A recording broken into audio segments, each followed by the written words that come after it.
todas e todos. Eu começo agradecendo o convite e parabenizando a iniciativa dos tempos atuais de fazer uma mesa sobre memória, movimentos sociais. É realmente um grande estímulo para nós. Bem, a partir dos meus diversos lugares, historiadora, militante dos direitos humanos, memorialista, testemunha e vítima da ditadura, pretendo apenas levantar algumas questões relacionadas aos temas da reparação, da memória, da verdade e da justiça, componentes essenciais da chamada justiça de transição, alvo de tantas disputas e objeto aqui da nossa conversa. Nenhum indivíduo, nenhuma sociedade são imunes a traumas. Silenciar sobre um passado traumático não ajuda a viver o presente, nem é um bom caminho para enfrentar os desafios do futuro.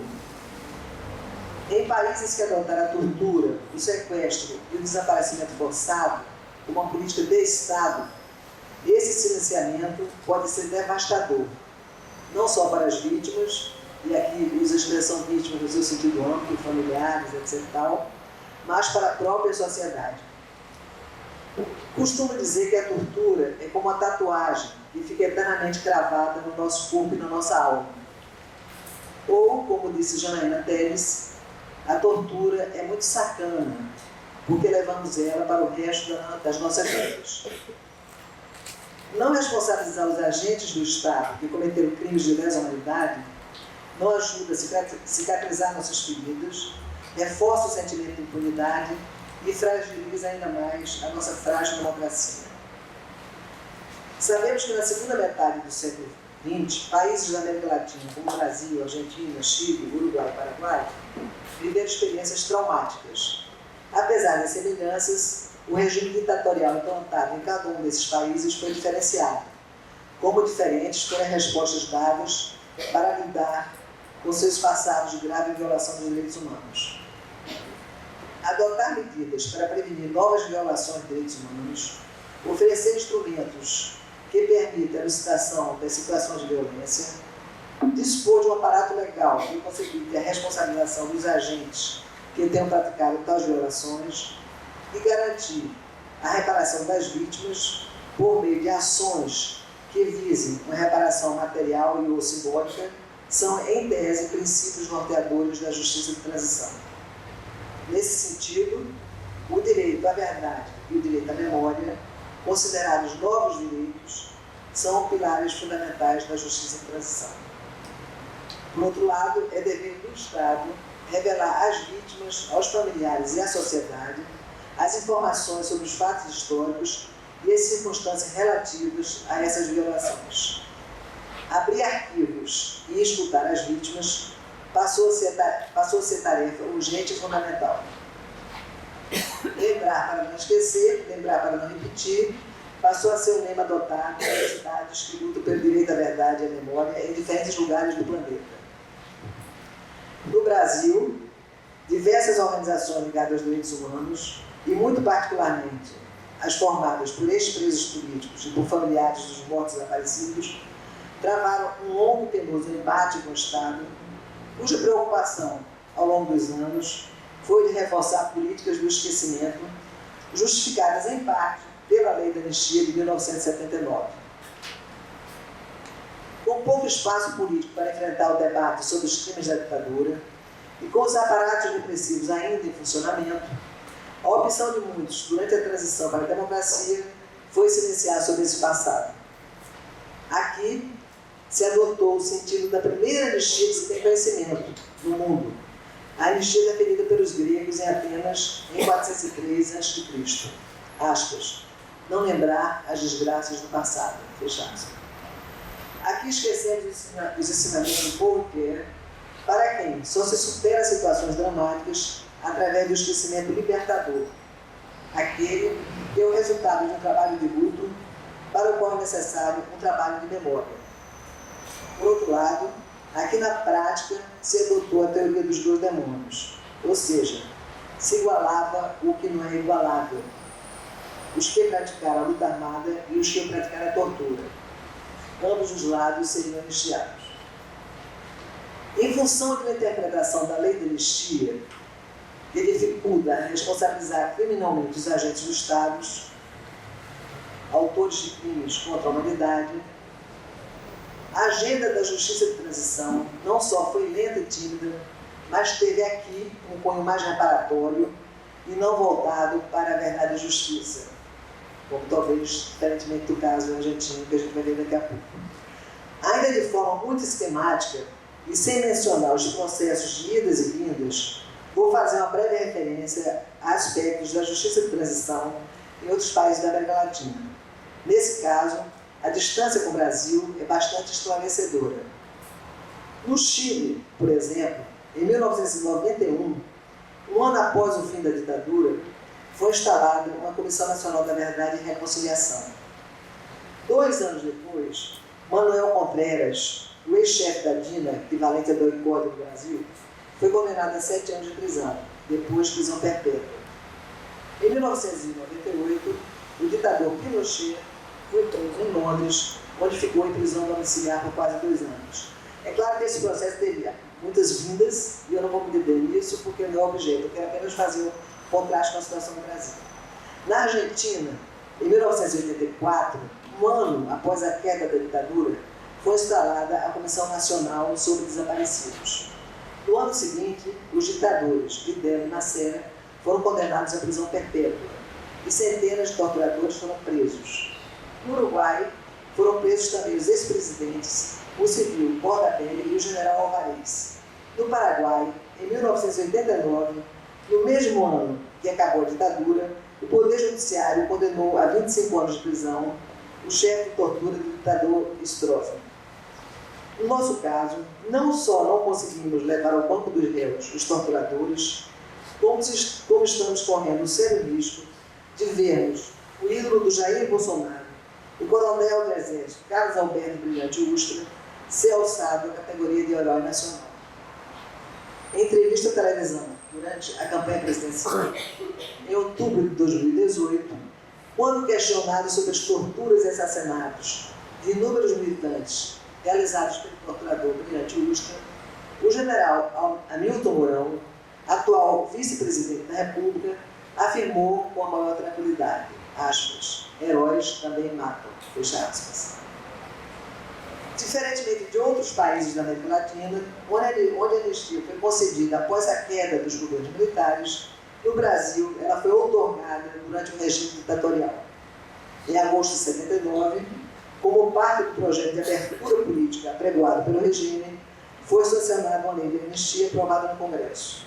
Era uma anistia parcial e restrita, e não ampla, geral e restrita, como apregoaram os movimentos sociais. Por isso, a sua concessão foi individual. É interessante que as pessoas eram nominadas através do diário oficial para serem anistiadas. Apesar de muitos exilados terem retornado ao país, a anistia não era concedida aos que tivessem cometido os chamados, aspas, crimes de sangue.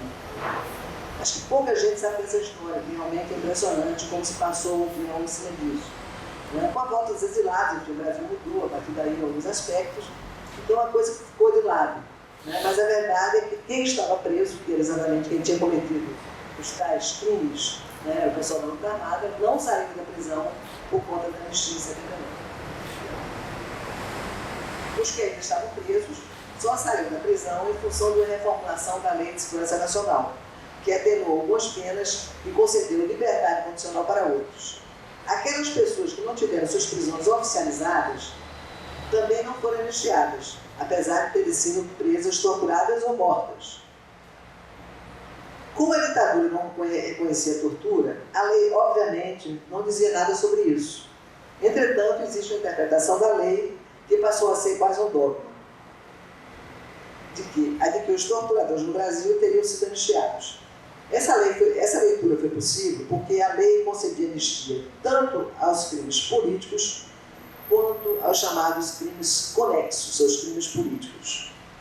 E os agentes da ditadura, os agentes do Estado, ficaram anistiados em função de tais crimes conexos. Pequeno esclarecimento, crime conexo, se eu não participei de nenhum esquema, de nenhuma organização de esquerda, mas alguém me pediu para eu guardar alguém, ou algum livro na minha casa, enfim. Eu guardei alguma pessoa, né, e fui presa, e eu cometi um crime conexo. Eu não tinha a menor ideia do que se tratava, eu não era uma militante política, e eu cometi um crime conexo. Mas a leitura que se faz é que crime conexo foi o que os agentes da repressão fizeram no Brasil. Por muita pressão das entidades ligadas aos direitos humanos, sobretudo por pressão dos familiares dos mortos desaparecidos e do grupo Tortura Nunca Mais, em 92, 7 anos após o término do regime militar, alguns arquivos das polícias públicas foram abertos, mediante determinadas restrições. Também esse é um caso bem interessante, mas eu não vou me deter sobre ele. Com a abertura desses arquivos, que interessa para nós aqui, surgiram novas informações sobre a repressão, sobre as torturas e, sobretudo, sobre os desaparecidos políticos. Sem dúvida, o uso dessa documentação passou a ter um destino totalmente diferente da sua origem de produção, quer dizer, foi uma documentação produzida pela repressão através de fichas, né, onde se coletava dados, circulava dados sobre aqueles personagens.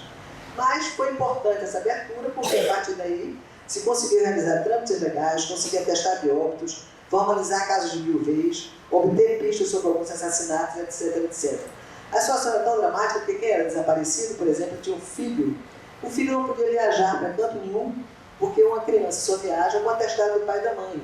E essa categoria não existia de desaparecido político, e o Estado também não reconhecia essas pessoas. Então, era uma situação dramática. Esse é um pequeno exemplo de tantos outros, né? 3 anos depois do governo Fernando Henrique, em 1995, 16 anos depois da lei da anistia, aprovou a Lei 9.140, conhecida como a Lei dos Desaparecidos. Oficialmente, sem dúvida foi um ganho, ficava reconhecida a figura jurídica dos mortos e desaparecidos. E a lei previa, como reparação, uma indenização para aqueles familiares. Uma das principais críticas à lei era que cabia aos familiares dos mortos e desaparecidos apresentar documentação que comprovasse o falecimento de seus entes com motivação política. Ou seja, colocava o ônus das provas nas mãos dos familiares, retirando do Estado uma responsabilidade que deveria ser sua. Quer dizer, é mais uma distorção da nossa justiça de transição. Apresentar documentos das pessoas assassinadas pelo Estado, mas que o Estado não tinha deixado rastros, não era uma tarefa fácil. Apesar do Estado assumir a responsabilidade pelas mortes e desaparecimento de 136 pessoas, que eram a lista inicial, que já era um ganho, o desenvolvimento, o desvendamento de novos casos ficava a cargo dos familiares.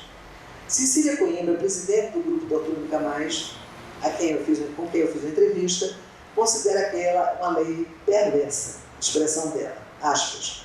O que a gente queria é que os arquivos fossem abertos e, sobretudo, que o ônus da prova não coubesse aos familiares de mortos desaparecidos, e sim ao Estado. E que o atestado de óbito não fosse simplesmente um atestado de morte presumida. Esse atestado dizia simplesmente o seguinte: local da morte ignorado, veia letal. Os desaparecidos eram transformados em mortos, mas não era fornecido um atestado de óbito dizendo o que aconteceu, como aconteceu, quando aconteceu e quem eram os responsáveis por aquela morte. Maria Amélia Teles, familiar também dos mortos desaparecidos, reforça o mesmo ponto de vista. Aspas. A Lei 9.140, de pronto, reconhece 136 nomes de desaparecidos políticos. Mas ela não quer investigar. Ela não quer investigar onde estão e quem são os responsáveis. Ela não quer esclarecer. Ela quer esconder. Então, uma liberdade também, quer dizer, a gente tem uma legislação que, por um lado, abriu algumas portas e, por outro, fechou outras e reforçou a política do esquecimento. Segundo Suzana Lisboa, também familiar de mortos desaparecidos, pessoa que eu entrevistei, diz, aspas, nós tínhamos diversas questões em relação à lei. Dizíamos o quê? Que ela, em relação a desaparecidos, era absolutamente falha, porque o texto reconhecia a morte sem dar qualquer detalhe do que pudesse ter acontecido. Isso agora foi um ganho recente. O pessoal agora conseguiu que no atestado de óbito dos desaparecidos constasse que ele é um desaparecido político, não simplesmente uma pessoa morta. Né? Mas isso foi conseguido agora. Né? Agora, tempinho atrás. Apesar de ter sido uma conquista, a inclusão, diz ela, nessa lista, não só dos desaparecidos, mas também dos que morreram em dependências policiais ou assemelhadas, foi aprovado pela Comissão Especial e foi aprovado que a comissão só agiria perante o requerimento dos familiares. Isso para nós era um absurdo. Não podíamos dividir a história dessa forma. E os que não tinham família, então não teriam requerimento, porque esse foi um problema. Né? Se sabia de uma série de pessoas que tinham desaparecido. Aliás, isso no Nordeste, sobretudo, é muito dramático, né? Porque pessoas foram desaparecidas no documento dessas pessoas, quanto mais ter contato com a família, para que essa família fizesse um requerimento. Né? Então dizíamos que essa não era uma questão pessoal, envolvendo família, e sim era uma questão de governo, deveria ser uma política de Estado, né? Uma política que dissesse respeito a toda a sociedade. Era o Estado que tinha a obrigação de responder, de Suzana, de tomar medidas, de não tratar esse assunto como se fosse uma questão familiar. Nós não concordamos com isso. Também não queríamos indenização, nunca pedimos dinheiro, não queríamos que fosse resolvido daquela forma. Esse é outro problema da sociedade brasileira também, né? Que certamente depois aqui com as outras falas a gente vai complementar. Né? Porque aqui se passa essa ideia das bolsas da ditadura, né? E foi uma posição do Estado, né? Questionada, inclusive, nesse momento, e sobretudo por esses familiares, que era exatamente isso que eles queriam. Né? Alguns até falaram que era política de cala a boca. Em janeiro de 2001, ao final do governo Fernando Henrique, no âmbito do Ministério da Justiça, foi criada a Comissão da Anistia, encarregada de avaliar os processos administrativos de anistia. Sem nenhum objetivo de apurar responsabilidades, também, cabia apenas a reparação das vítimas. Para o grupo dos familiares, privilegiar a dimensão econômica da reparação e não da investigação e identificação dos mortos e desaparecidos era, de novo, uma espécie de cala-boca para acalmar os familiares dos mortos desaparecidos. Ou seja, assim como na Lei 9.140, a Comissão da Anistia privilegiava a dimensão da reparação econômica e deixava de lado a dimensão da verdade e da justiça. Não criava condições para elucidar os crimes praticados pela ditadura e responsabilizar os agentes que tinham praticado tais violações. Entretanto, de 2001 até 2007, no momento em que a comissão passou a ser presidida por Paulo Abrão, até então, muitos percebiam a comissão como uma instância meramente cartorial, a qual se reconhecia quando se desejava uma reparação puramente econômica por parte do Estado. Mas a gente vai ter uma mudança a partir daí. As pessoas até então limitavam a entrar com seus requerimentos circunscritos aos fatos relacionados à perda de vínculo laboral. Essa forma de encará-la despolitizava o debate. A reparação era entendida como uma reparação econômica, na forma de indenizações. Porém, a partir de 2007, houve uma importante virada conceitual e hermenêutica no campo da atuação da Comissão da Anistia, que passou a se posicionar como uma comissão dotada menos de missões administrativas e burocráticas e mais de propósitos históricos e políticos. Passou-se a compreender paulatinamente que eram funções da comissão não só indenizar os atingidos, mas também mostrar o espectro e o tamanho da repressão, além de propiciar a divulgação pública das narrativas das vítimas e dos atingidos pela ditadura, e oferecer-lhes uma reparação de ordem moral, formulada como pedido de desculpas formal emitida pelos conselheiros. Realmente essa foi uma mudança crucial e, no meu caso, eu atesto isso, foi um momento, talvez, mas um dos mais impactantes na minha vida, quando numa cerimônia em Brasília, a minha anistia foi concedida no dia especial, Dia de Combate Internacional à Tortura, e eu estou no Ministério da Justiça, num daqueles salões, com pompas e circunstâncias, e eu vejo aquela comissão praticamente de joelhos, pedindo desculpas em nome do Estado. Tem detalhes sobre isso que realmente é bem impressionante, mas fica para outro momento. Enfim, o processo fundamental que estava em jogo nessa ampliação do entendimento da atuação da comissão foi a passagem do foco da ideia de reparação para o campo semântico mais amplo da justiça de transição, incluindo aí, que é o objeto da discussão da gente, a dimensão da memória e da verdade. Como até 2007, a questão era burocrática formal para fins econômicos, não se tinha um discurso de memória, de registro do testemunho, que se passa até aí. Podemos falar que se inicia aí a construção de uma política pública de memória no Brasil. Aqui cabe mencionar que não só no Brasil, mas em outros países que passaram por experiências traumáticas, os depoimentos assumem grande importância. Fundamentais para a libertação das próprias vítimas, ajudam a elucidar crimes da ditadura. Recurso mais valoroso ainda, porque, pelo menos no nosso caso, parte dos arquivos militares continuam inacessíveis. Fazendo uso das palavras da historiadora Elise Starling, com as quais eu concordo integralmente, ao dar vazão à memória, um discurso subjetivo e independente, construído em primeira pessoa e sob o ponto de vista das vítimas ou atores, o testemunho dá conta de informações detalhadas e possibilita responder perguntas sobre o passado que a história sozinha é incapaz de contemplar. O debate sobre essa relação entre memória e história é bastante rico, e alguns, como é o caso da Beatriz Sarro, argentina, chamam a atenção para o perigo da, aspas, sacralização da memória. A despeito do seu caráter especial, os testemunhos usados como fonte para a história, assim como a memória, devem ser passíveis de críticas. Ou seja, eu acho que essa é uma situação contornável. Se alega muito isso, que essas memórias ficaram muito sacralizadas. Né? Mas eu defendo que também elas sejam criticáveis, assim como as outras fontes escritas e tudo mais. Ainda que tardiamente, quase 30 anos após o fim da ditadura, em 2011, mais um passo importante foi dado na chave da criação, na chave da justiça de transição, com a criação da Comissão Nacional da Verdade. Data do mesmo período, a Lei de Acesso à Informação, de grande importância para o exercício do direito à memória e à verdade.